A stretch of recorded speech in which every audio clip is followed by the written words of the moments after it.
How's it going, guys? Welcome to the first episode or video of Rolling with Tuff. Kind of excited to talk to you guys. My buddy Greg's been pushing me for a while now to start making some videos. Seems to think that I'll have some information I can pass along that might help you guys out. Or if you're just thinking about becoming an independent contractor, owner, operator, there's all kinds of different ways you can go. There's no right or wrong way to do it. You got to figure out what works for you, and that's a lot of trial and error. Obviously, there are a ton of things that we can get into. I don't overwhelm you or myself with trying to put out too much information right off the bat. So I'm just gonna start with giving you guys a little rundown on me. I started doing this as an IC about 13 months ago. Got a little over 16 years running truck. I actually got my CDL through Schneider back in 05, 06. Ran as company driver for a while.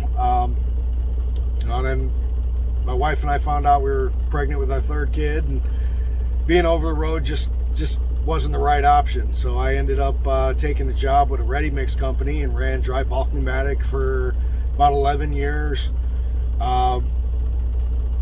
Did some flatbed work from them, dump trucks, front discharge mixers. I kind of had my toes in a lot of different waters.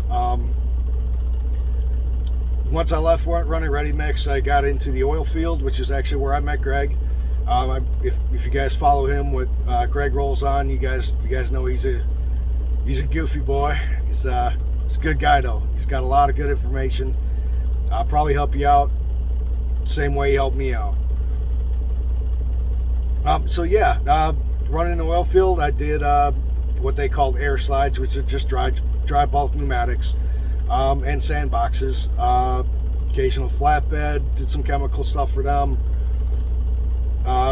Did that all over the place: North Dakota, Texas, Wyoming, a few other places they sent us. But when the bottom dropped out of that with all this COVID stuff, I ended up taking a couple months off, spent some time at home with wife and kids, and that was awesome. Obviously, that wasn't sustainable, so I took a job with a recycling company, running a front end loader, and that was just miserable. Greg started doing this a few months prior before I got into it, and I kind of piggybacked off him. He shared his numbers with me and told me how he was running and where he was running. And Greg's one of the few guys that I know that run the way that I do. So I kind of knew that if I stepped into this, I'd be able to kind of duplicate those numbers. And so far, it's really comparable. He and I run very much the same way. It's kind of balls to the wall all the time. And the numbers have been pretty close. We ended up leasing we both ended up leasing 2016 trucks, Freightliners. They're fleet spec. They're nothing special. But we both had pretty good luck. He's had a few things here and there. I've had a few things that here and there that are, so minor differences. But all in all, they've been solid trucks. So I mean, I can't attest to everybody who comes out. I've seen guys on Facebook pages and different message boards and talking about how they got really bad trucks and had really bad luck. I just don't see how. These trucks are gone through really well, and there's always going to be some warranty left on there. Whether it's a year or a year and a half, 2 years, depending upon the age of your truck and how many miles. Just SFI was what I can't bash FSI. They were really good to me, and have been really good to me.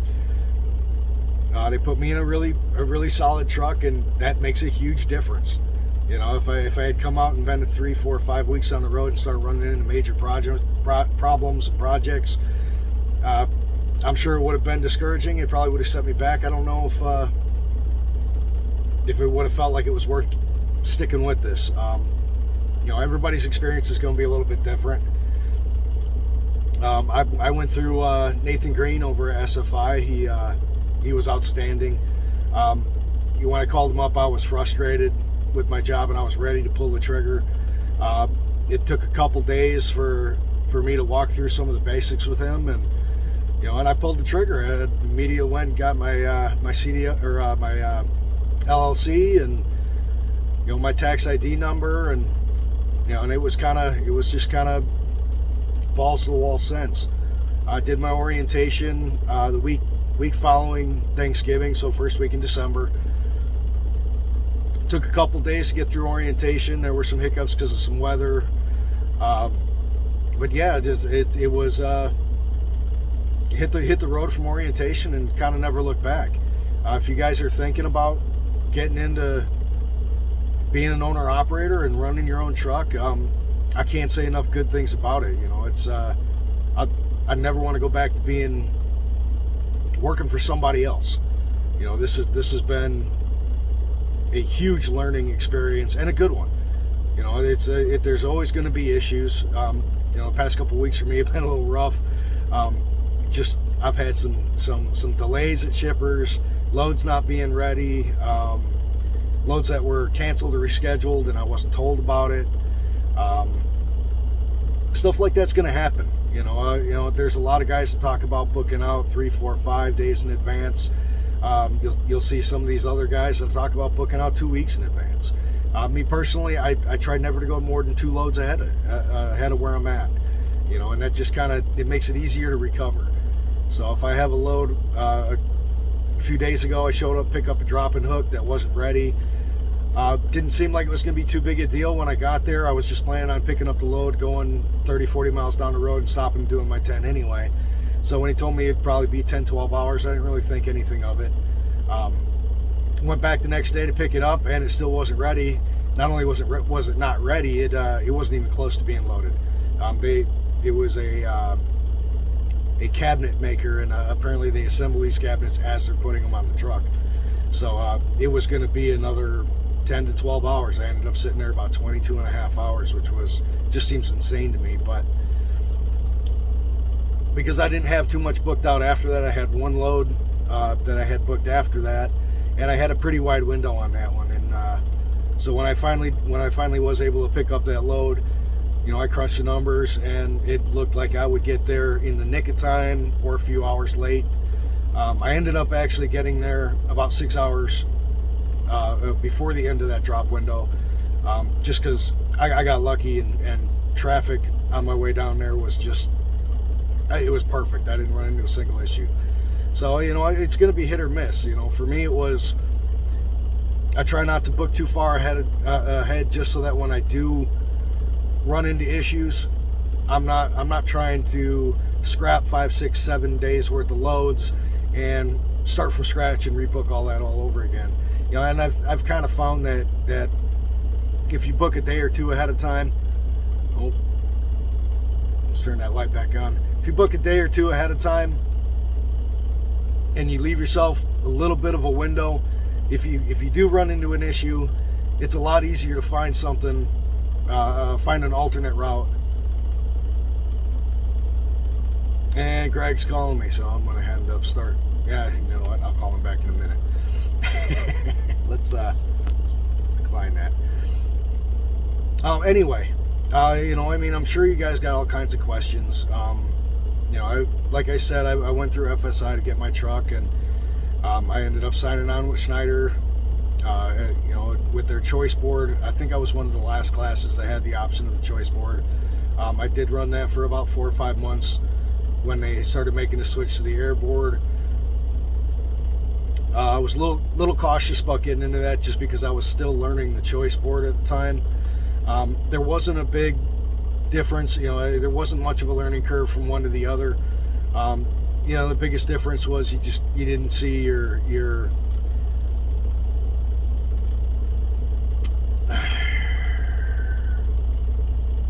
fuel surcharges. There we go.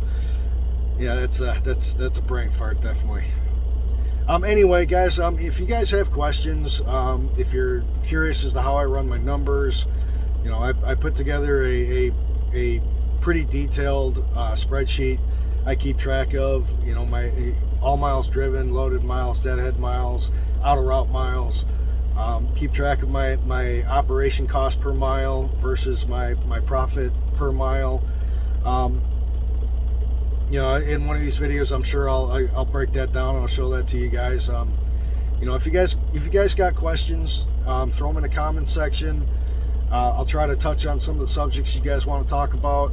Obviously, there's you know, only got a couple followers right now, but if you know other guys that are or gals that are interested in getting out here and doing this, you know, and working for yourself, it's you can't beat it. You know, being your own boss and making your own schedule, taking your time off. That, you know, that was the biggest thing for me with going to Schneider, was there was no forced dispatch. I kind of was able to pick my own stuff and figure out where I wanted to go and how I wanted to go and what I was willing to run for.